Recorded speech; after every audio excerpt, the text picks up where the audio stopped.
But on another aesthetic level is to make the demonstration of space and figures in a space and the activity and the relationships that exist, foreground, middle ground, and background. So the painting is working two-dimensionally and it's working three-dimensionally. It's my argument in certain ways that Rembrandt was very Hollywood theatrical. There are lots of characteristics. He's always reprising the same motif. It's like having Night Watch 1, Night Watch 2, Night Watch 3. Because it's all successful, he'll even paint you Night Watch 4. And there's also a way in which he always, I suppose, practices a sense of sensationalism, a certain grand guignol, a slightly over-the-top phenomenon. But remember, it is the period of the High Baroque. Previous to him, he has such strong examples like Caravaggio. Almost contemporary with him, Velázquez is working in Spain, and just across the border in the Lower Netherlands, Rubens is hard at work. So all these guys are alive at the same time, and are basically all practicing a form of painting which is related to a new technology, which is the reinvention of the candle. These wax candles are very, very expensive. The only people who can really afford them before about 1590 are the church and the aristocracy. Just think how many bees it takes to make one wax candle. The bourgeoisie, the richer bourgeoisie, were beginning to afford them, but it was out of the question for the proletariat.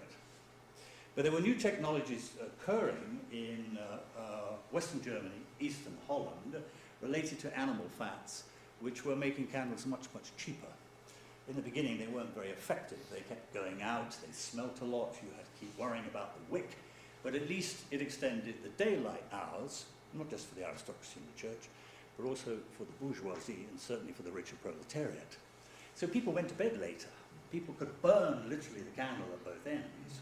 In a curious way, it was the beginning of where we are now with our 24-hour cities. The notion and the fact that the light never ever goes out. Painters necessarily would be very fascinated by this, and the four gentlemen I've mentioned, Caravaggio,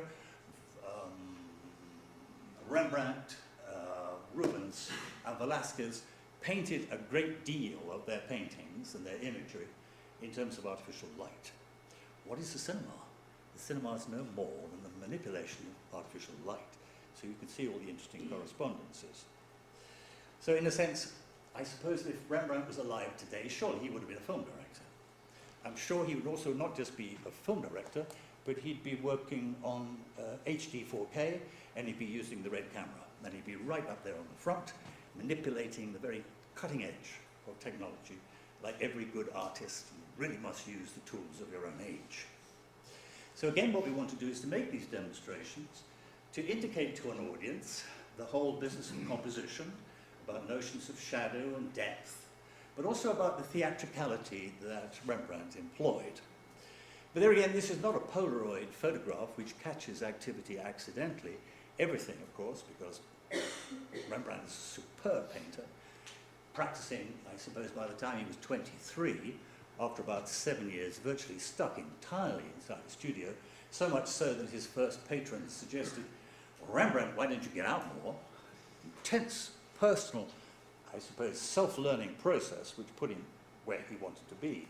So I'm quite convinced that there are probably what we could say no mistakes in a Rembrandt.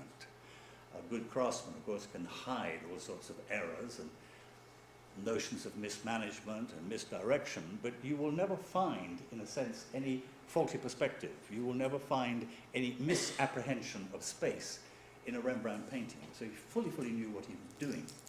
And what we hope to do then, through these sorts of processes, is to make those demonstrations. To show you, let me repeat again, ideas of space, ideas of shadow, ideas of notions of drama contained in the very matter, the very material of which he's responsible with. The exhibition was held in the Rijksmuseum, I suppose, for about 8 weeks. It was visited by 6,000 people a day, and all sorts of curious, more professional people came to see it. Some people absolutely hated it, thought it was completely vulgar. You shouldn't give a soundtrack to a painting. You shouldn't interfere with an old master like this, etc., etc. Most of those people, curiously, were Germans. But a lot of people also thought what we were doing was very valuable indeed, and we were visited by all sorts of gallery collectors from Europe. Prime amongst them was indeed a whole bunch of Italians. Italians who were associated with the Brera National Collection in Milan, with the Uffizi in Florence, and various collections in Rome. And it was suggested that the Italian museums maybe should open some of their doors to see, in fact, if this sort of practice would be useful for them. I have to indicate one other thing. Cultural tourism in Italy is falling rapidly. Not that foreigners are not going to Italian culture, but the Italians themselves seem to be taking less and less interest. So you can also imagine, I suppose, on a short-circuit method, that many gallery owners and collection-concerned people would try and create any sort of device in which to re-enliven an interest, an educated interest in painting. So gradually we built up the idea, would it not be extraordinary to maybe tackle Leonardo da Vinci's Last Supper in the Santa Maria del Grazia? Let me tell you something about that painting, and I'm sure you've all read Dan Brown, and you've all seen the Da Vinci Code, so you know about all that shit. There is a way that, I suppose, as the Night Watch is an icon for Holland, the Last Supper obviously would be an iconic image for Roman Catholic Italy. But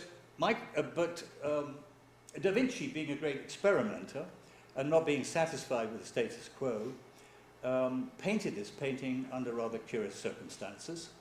It's not even a fresco, it's actually wet tempera on dry plaster. You probably know fresco is you apply the wet pigment, the wet plaster, and as the plaster dries, it sucks in the colour with it and has an extraordinary permanence, which, think of Pompeii, lasts for years and years and years and years under certain circumstances. So Da Vinci actually chose, because it's apparent to do with conditions of new grinding of colours and a brighter palette, to actually apply basically wet watercolour, you could call it, wet watercolour to dry plaster. But he wasn't even satisfied with that. He started mixing in various private preparations of his own, linseed oil, I think there were various forms of turpentine, there were other associations to do indeed with the same animal fats that were being used for candles. And what happened was virtually within 15 years, the surface began to crumble. Vasari, the art historian, visited, I think, the painting 30 years later and already said it was a mess. So the painting was painted 2 years before 1500, so by 1530 it was always in great danger. And of course it's continued to crumble and crumble and crumble ever since. There's a certain way for me that adds something, the historical continuity of a painting under environmental stress, if you like, adds to it the pattern of history, and something about its ephemerality somehow increases its value. It's a bit like Venice, isn't it? You know, there are plans to cover the whole of Venice in one great plastic dome. Please don't do that.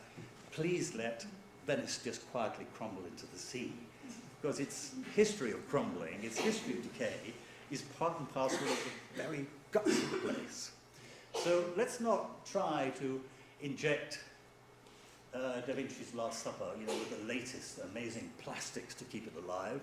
I suppose the very best we can hope for is to keep it in a state of stasis. But because of this problem, though, and I suppose most important of all, is this notion of dust. When you go to visit the original Last Supper, you have to go through dust box.